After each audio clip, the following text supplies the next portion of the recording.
Hi friends, Bhagavad Gita chapter 4 slokam 9. Janma karma cha me divyam evam yuvethi tatvatah tyatva deham punarjanmana iti mameti sa Arjuna.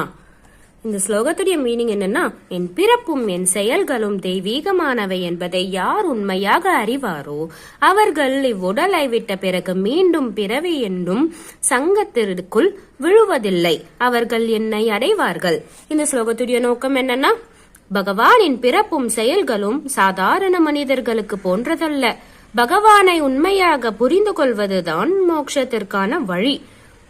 இம்மானுட பிறவி இறைவனை உணர அற்புதமான வாய்ப்பு.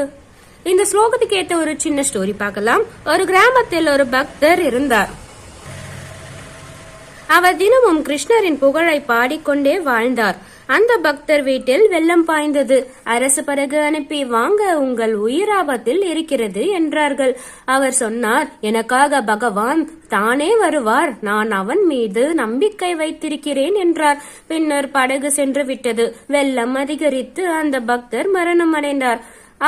அவர் ஆத்மா பரமாத்மாவிடம் போனது. அவர் கிருஷ்ணரிடம், நான் உங்களை நம்பினேன், ஆனாலும் என்னை காப்பாற்றவில்லையே.